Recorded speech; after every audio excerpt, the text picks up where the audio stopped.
वास्तुशास्त्र में छिपकली को लेकर कई प्रकार के शुभ और अशुभ संकेत बताए गए हैं। क्या हमें इन बातों को सत्य मानना चाहिए या फिर अंधविश्वास? आइए जानते हैं छिपकली से संबंधित वैज्ञानिक दृष्टिकोण क्या है। मान्यताओं के अनुसार छिपकली का सिर पर गिरना अशुभ माना जाता है, जबकि दाईं ओर गिरना शुभ संकेत माना जाता है। वास्तुशास्त्र के इन संकेतों का वैज्ञानिक दृष्टिकोण समझने के लिए इन पहलुओं पर विचार करते हैं। 1. अंधविश्वास और सांस्कृतिक प्रभाव। छिपकली से जुड़े शुभ अशुभ संकेत मुख्यतः सांस्कृतिक धारणाओं और अंधविश्वासों पर आधारित होते हैं। ये मान्यताएं समय समय पर विभिन्न समाजों में विकसित होती हैं और उनका वैज्ञानिक आधार कम होता है। 2. प्राकृतिक व्यवहार।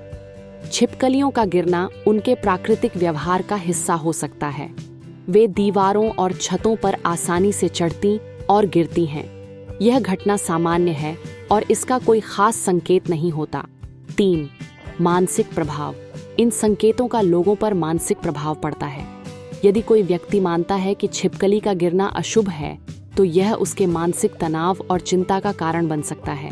यह मनोवैज्ञानिक प्रभाव है और इसका वास्तविकता से कोई संबंध नहीं होता। 4. स्वास्थ्य और सफाई।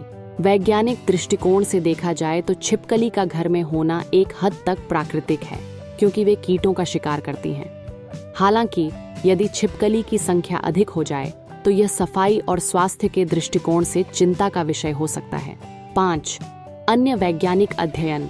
छिपकलियों पर वैज्ञानिक अध्ययन उनके व्यवहार, पर्यावरण में उनकी भूमिका और जैव विविधता पर केंद्रित होते हैं।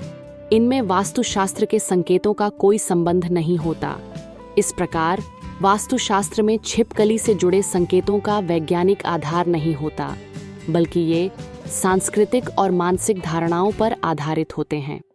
वैज्ञानिक दृष्टिकोण से छिपकलियों को सामान्य रूप से देखा जाना चाहिए और उनके व्यवहार को प्राकृतिक घटना के रूप में समझना चाहिए।